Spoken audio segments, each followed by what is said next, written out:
Oh, where are you? I thought I heard someone at the back door. I'm just starting working on the back deck, so let's head inside and have a look. The deck work starts at the bending from the hull. I tape the edge to prepare for a flange and for avoiding gluing the deck to the hull.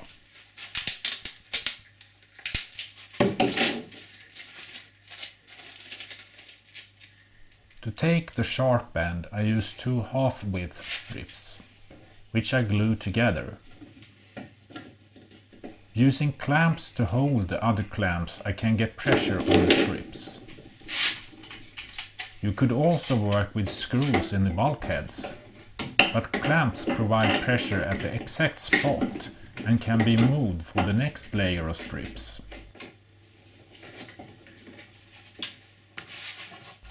With masking tape, I hold the strips together while curing. Screw clamps give the extra strength needed. For holding the strips, a quick release clamp is enough.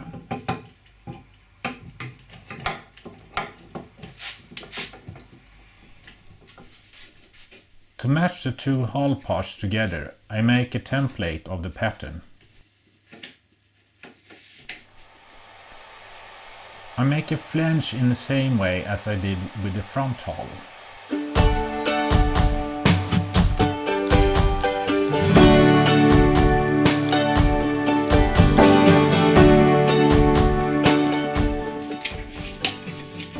After curing, I loosen the laminate from the tape.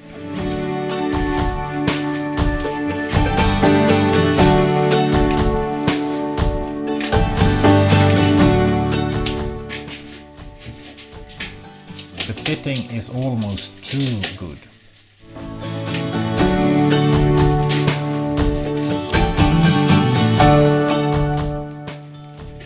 In some areas I have to pull hard. Still, you want to be careful not to break the flange. When all is loose, I trim the laminate. Removing masking tape glued on the upside is not easy. Using another piece of masking tape sometimes works. Ethanol or sanding are other alternatives. I renew the tape on the edge as there are some holes in it. After placing back the flange, I have proceeded with the deck. Here I want to show you how I correct an error with mismatching strip length. I saw a new trap into the long strip to make it possible to press a gap together. I trim the gap so it's even over the entire area.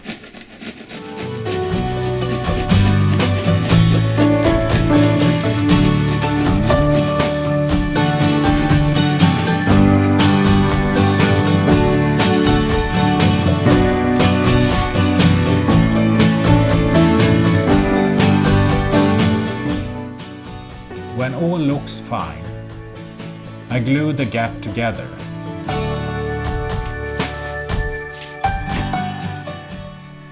Massage to get the glue into the gap.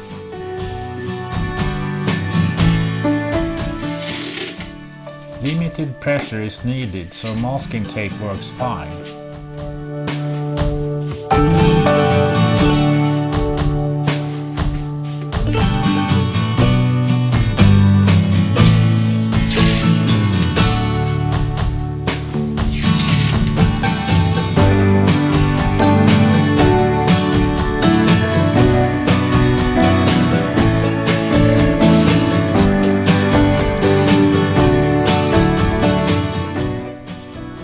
To adjust the bend, I use some clamps.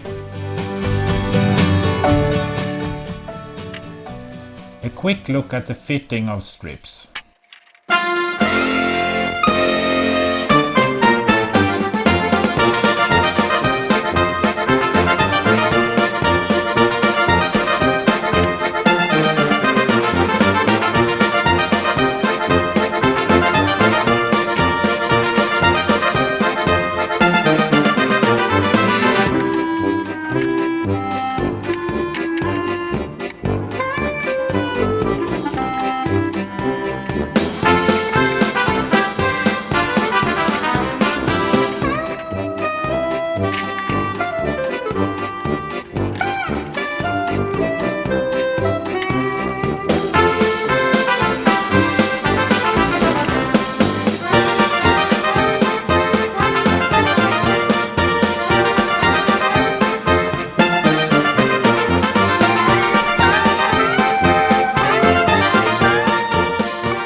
just a difference in leveling.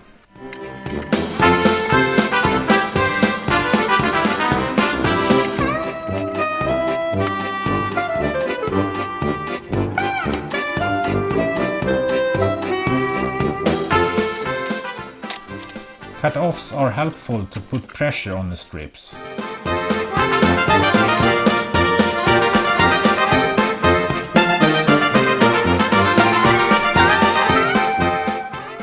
The last strip.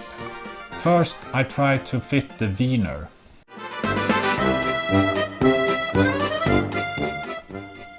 But it falls through when I add the thin strip. So I have to add the veneer last.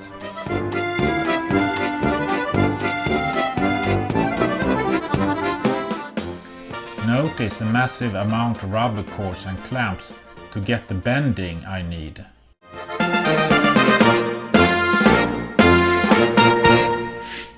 With mahogany sawdust mixed with thickened epoxy, I fill some gaps in the veneer. As I use short pieces of leftovers, there are quite some number of gaps. In the spruce parts there are also some gaps. Here I use spruce sawdust mixed with thickened epoxy. The rubber cords are there to keep the shape while gluing. After curing there are minor flexing of the deck. However, I need to remove the pressure to glue under the rubber cords.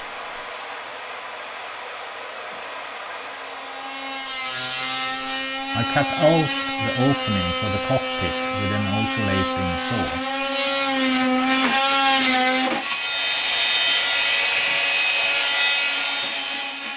And trim the edge.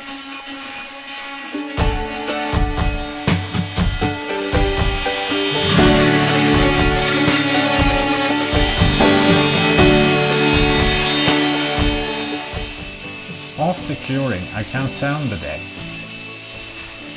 First I remove all high parts and most of the epoxy.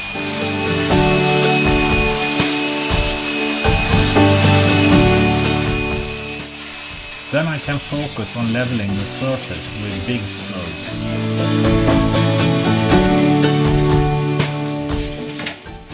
I take a turn on the inside as well. It would have been better to do it the opposite order. When all material on the top side is removed, the inside gets less strong.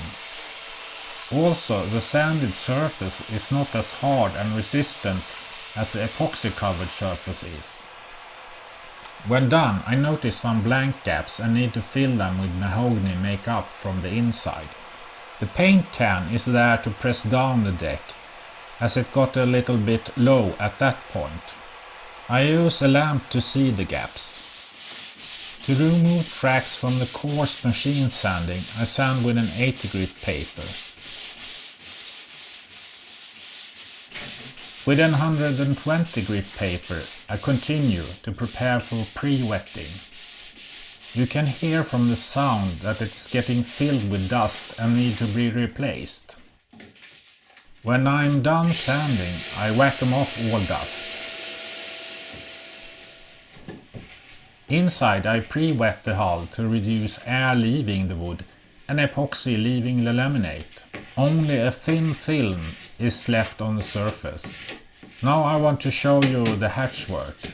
I have done as I did with the front hatch, but in this case I moved the hatch about 10 cm forward to make it possible to fit long items. Thus I need to remove 2 bulkheads instead of just 1.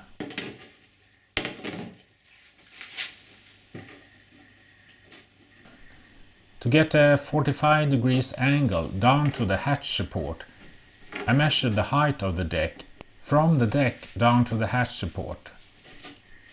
And I use the same distance in the horizontal plane on the deck. With the hatch base I translate the bend to the deck.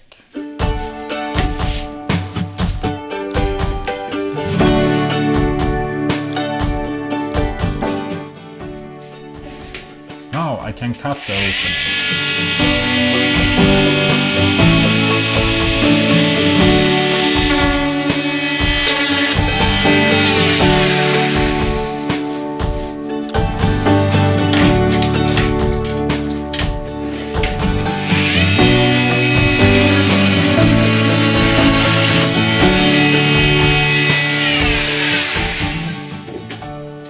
trimmed, the support fits.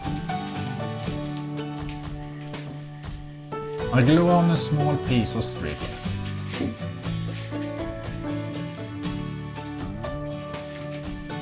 And the support fits. I use thickened epoxy to glue the support in place.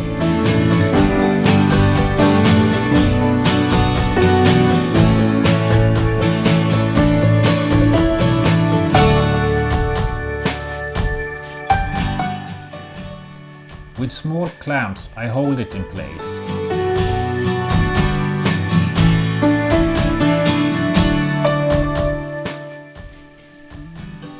Sawdust mixed with the thickened epoxy is used to fill the holes and make a fillet.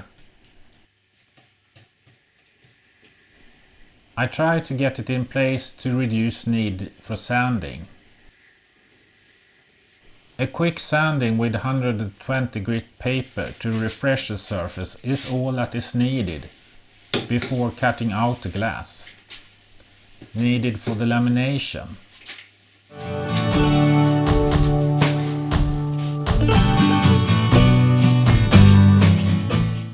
With only 3 pieces of cloth I can cover the entire back deck. The lamination starts with smearing pure epoxy on the deck, then adding the glass.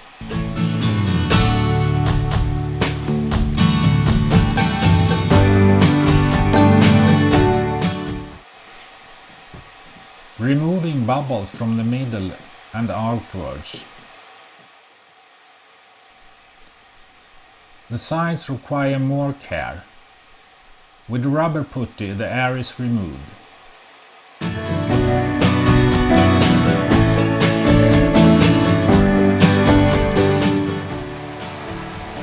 Still bubbles appear around the hatch.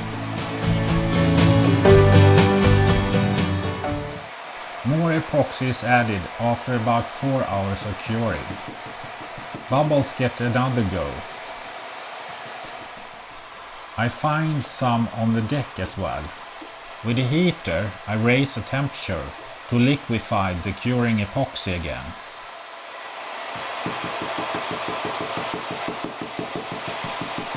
Now I can remove the air with the pencil and the rubber putty.